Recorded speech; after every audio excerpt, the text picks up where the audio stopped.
Good morning students, welcome again. बच्चों, आज हम कक्षा 3 की हिंदी व्याकरण पुस्तक वनिशा का पाठ 6 वचन का अध्ययन करेंगे। तो वचन क्या होता है, वचन कितने प्रकार के होते हैं, इन सब का अध्ययन आज हम इस पाठ के अंतर्गत करेंगे। तो इस पाठ को हम शुरू करते हैं। वचन से संख्या का बोध होता है। जैसे कोई चीज़ है, उसकी संख्या कितनी है, एक है, दो है या दो से अधिक है। जो संख्या एक में है, जैसे मेरे पास एक पेंसिल है, तो यहाँ पर एक है, तो ये कौन सा वचन हो गया, एक वचन हो गया। और मेरे पास 3 रुमाल हैं, तो 3 आ रहा है, यानी कि एक से वो अधिक है, तो वहाँ क्या होगा, वह है बहुवचन हो जाएगा। तो बच्चों, आज हम इसको पढ़ते हैं। वचन से संख्या का बोध होता है। निम्नांकित चित्रों को देखिए व उनके नीचे लिखे वाक्यों को पढ़िए। बच्चों, आपकी पुस्तक में कुछ चित्र दिए गए हैं, उनके माध्यम से हम समझने का प्रयास करेंगे कि वचन कितने होते हैं। पहला चित्र है, उसमें नीचे लिखा हुआ है लड़का खेल रहा है, और उसके सामने वाला चित्र है, उसमें 2 लड़के दिखाई दे रहे हैं, तो लड़के खेल रहे हैं। ठीक है, तो लड़का खेल रहा है, इसका मतलब वो एक ही है, तो वहाँ हो गया एक वचन। और लड़के से पता चल रहा है कि लड़का एक, लड़के अनेक, यानी कि एक से अधिक, तो वहाँ क्या होगा, बहुवचन हो जाएगा। इसी प्रकार आगे लड़की नाच रही है, और आगे वाले चित्र में लड़कियां नाच रही हैं, तो लड़की है, लड़की का मतलब एक ही है वो, तो एक वचन। और लड़कियां, तो एक से अधिक होने का भाव यहाँ पर प्रकट हो रहा है, तो यहाँ पर हो गया बहुवचन। उपर्युक्त वाक्यों में रंगीन छपे शब्द लड़का, लड़की से एक संख्या का तथा लड़के तथा लड़कियां शब्द से अनेक संख्या का बोध हो रहा है। संख्या का बोध कराने वाले शब्द वचन कहलाते हैं। अब आपको उसकी परिभाषा पूछी जाए कि वचन की परिभाषा क्या होती है, वचन का क्या अर्थ होता है, तो इसका आंसर क्या होगा, इसका आंसर होगा संख्या का बोध कराने वाले शब्द वचन कहलाते हैं।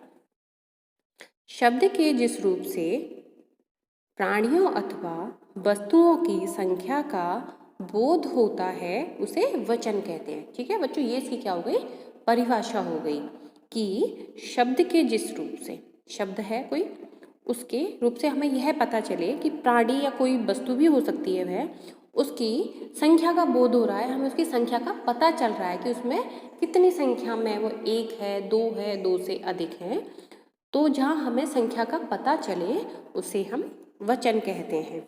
अब आता है वचन के भेद, कि वचन के भेद कितने हैं, वचन कितने प्रकार के होते हैं। वचन के 2 भेद होते हैं बच्चों। पहला है एक वचन और दूसरा है बहुवचन। तो मैंने यहाँ पर आपको समझाने का प्रयास किया है कि वचन है, वचन के 2 पार्ट हैं, 2 भाग हैं, एक वचन और बहुवचन। आगे एक वचन को हम विस्तृत रूप से पढ़ेंगे। एक वचन क्या होता है, और इंग्लिश में इसको कहते हैं सिंगुलर नंबर। जो संज्ञा शब्द किसी वस्तु या प्राणी के एक होने के बारे में बताएं, उसे एक वचन कहते हैं। समझ में आया? अभी जैसा कि मैं पहले बता चुकी हूँ कि ऐसे संज्ञा शब्द जो किसी वस्तु या प्राणी के एक होने के बारे में बताते हैं, उन्हें हम एक वचन कहते हैं। कुछ चित्र दिए गए हैं आपकी पुस्तक में, उन चित्रों को देखकर हम पता लगाते हैं कि वो एक वचन है या बहुवचन। पहला चित्र एक तोते का है, दूसरा एक बच्चे का है, तीसरा एक किताब का है, और जो चौथा चित्र दे रखा है वह एक बतख का है। अब यहाँ पर चित्रों में जो चीज़ दी गई है या जो चित्र हैं वो किसी प्राणी या किसी वस्तु या किसी पशु पक्षियों के हैं, तो उनको देखने पे हमें प्रतीत हो रहा है कि वो सब एक एक ही हैं। तो इसका मतलब तोता एक वचन, बच्चा एक वचन, किताब एक वचन, बतख एक वचन। अब पढ़ते हैं हम बहुवचन के बारे में। जो संज्ञा शब्द किसी वस्तु या प्राणी के एक से अधिक होने के बारे में बताएं उसे बहुवचन कहते हैं। समझ में आया बच्चों? कैसे संज्ञा शब्द? ऐसे संज्ञा शब्द जो किसी वस्तु या प्राणी के एक से अधिक होने के बारे में बताते हैं उसे हम बहुवचन कहते हैं। अब चित्रों के माध्यम से समझने का प्रयास करते हैं। पहला चित्र है, उसमें दो तोते दिए गए हैं। अब जैसे एक होता तो हम बोलते एक तोता, लेकिन यहाँ पे क्या है, दो तोते, तोते हो गया वो, तो यहाँ पे क्या हो गया, बहुवचन हो गया। पहले ऊपर था एक बच्चा था तो बच्चा, दो होते ही शब्द भी चेंज हो जाता है तो हो गया बच्चे, दो बच्चे, तो यहाँ पर भी बहुवचन है। तीसरा है किताबें, एक थी तो वो किताब थी और संख्या बढ़ते ही उसका शब्द भी चेंज हो जाता है तो किताबें, तो इसका मतलब यह है बहुवचन है। तीसरा बतख और दो हैं तो बतखें। तो बच्चों आपको एक वचन और बहुवचन में अंतर स्पष्ट हो गया होगा कि एक वचन क्या होता है और बहुवचन क्या होता है। अब हम आगे बढ़ते हैं। वचन परिवर्तन, कि एक वचन को बहुवचन में और बहुवचन को एक वचन में किस तरीके से बदला जाता है। ठीक है, तो सबसे पहले ये है कि वचन परिवर्तन क्या होता है। एक वचन को बहुवचन में और बहुवचन को एक वचन में बदलना वचन परिवर्तन कहलाता है। ठीक है, हम किसी जो एक शब्द है वो एक वचन है, उसको जब हम बहुवचन में बदलेंगे या फिर किसी बहुवचन शब्द को हम एक वचन में बदलेंगे तो वो क्या कहलाएगा, वचन परिवर्तन कहलाएगा। तो आगे पढ़ते हैं इसको हम। एक वचन से बहुवचन बनाने के प्रमुख नियम इस प्रकार हैं।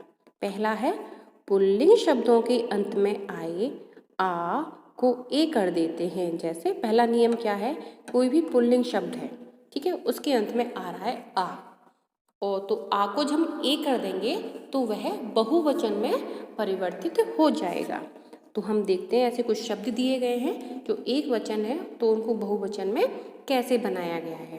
पहला शब्द है रास्ता, तो रास्ता शब्द में अंत में क्या आ रहा है, आ, तो हम आ को क्या करेंगे, ए कर देंगे तो ये हो जाएगा रास्ते। ठीक है, तो एक वचन हो गया रास्ता और बहुवचन हो गया रास्ते। अगला शब्द है मेला, इसके अंत में भी आ है, आ को ए करेंगे तो क्या जाऊंगा, क्या हो जाएगा, मेले। अगला शब्द है कमरा, कमरा है, कमरा से क्या बनेगा, आ को ए करेंगे कमरे।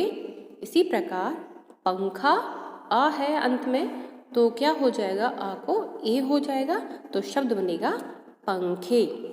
आगे है कपड़ा, तो कपड़ा से क्या बनेगा बच्चों, आया एंड में तो क्या बन जाएगा, आ को हम क्या करेंगे, ए करेंगे तो हो गया कपड़े। इसी प्रकार दरवाजा, दरवाजा शब्द है, उसके अंत में क्या शब्द, किस शब्द की ध्वनि आ रही है, अ की, तो आ को हम किस में कर देंगे, ए में बदलेंगे तो ये हो जाएगा दरवाजे। फिर है घोड़ा, इसी प्रकार घोड़ा को क्या हो जाएगा, घोड़े। सपना, सपने। बच्चा, बच्चे, बच्चा में अंत में क्या आया, अ आया, आ को क्या करना है, नियम के अकॉर्डिंग ए करना है तो बच्चा से क्या बनेगा, बच्चे। बौना, बौने, बौना में क्या था, अंत में क्या आया, अ आया और तो आ को हो जाएगा ए, तो शब्द होने का बौना का बहुवचन शब्द क्या होगा, बौने।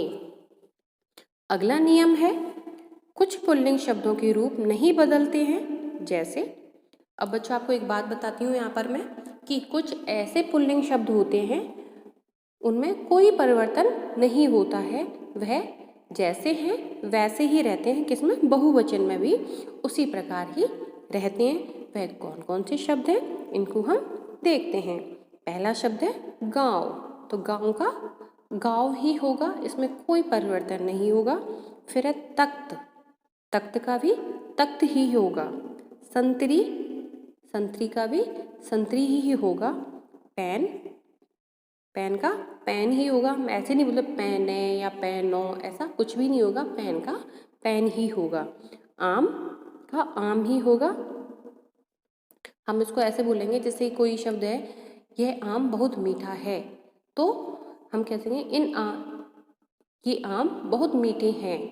तो हो गया ना, ये आम मीठा है या ये आम बहुत मीठे हैं। तो वहाँ पे पूरा ही जो वाक्य होता है वह परिवर्तित हो जाता है।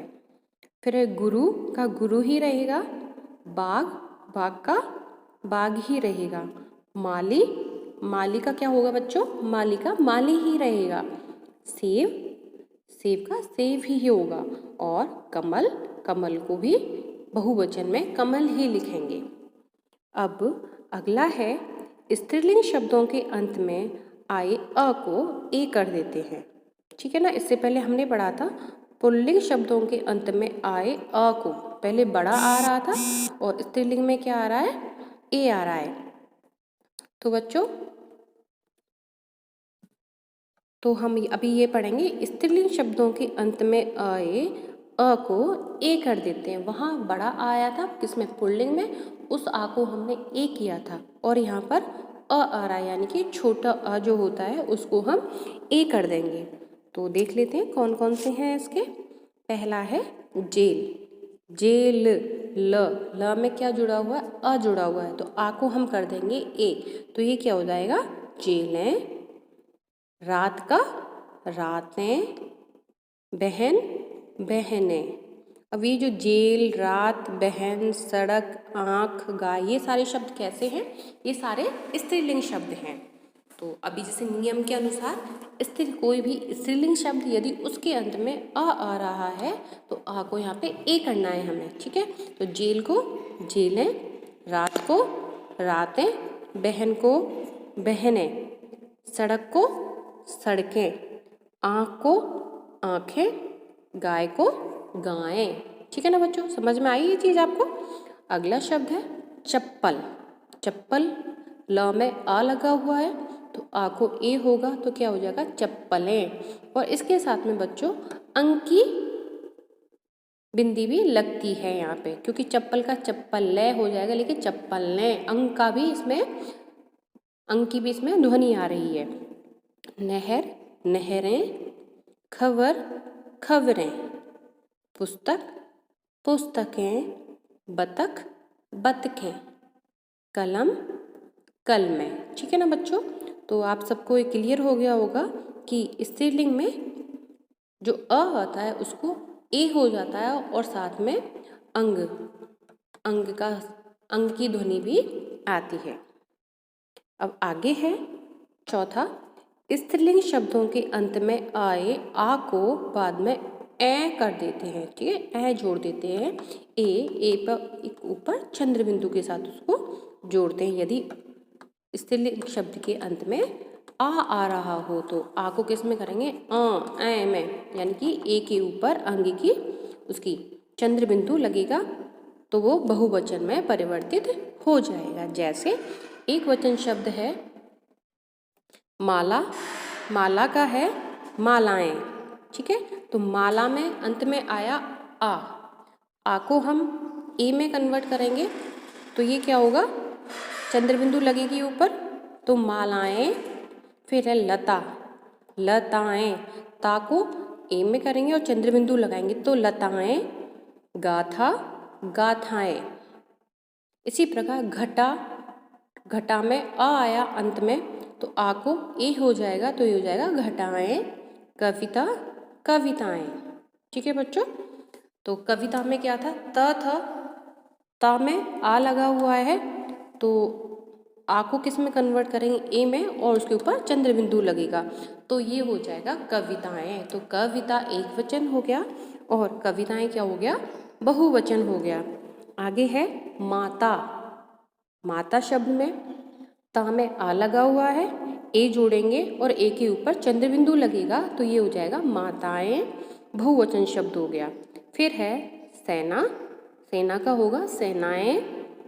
कथा, कथाएं। ठीक है, इच्छा, इच्छाएं, और कन्या, कन्याएं।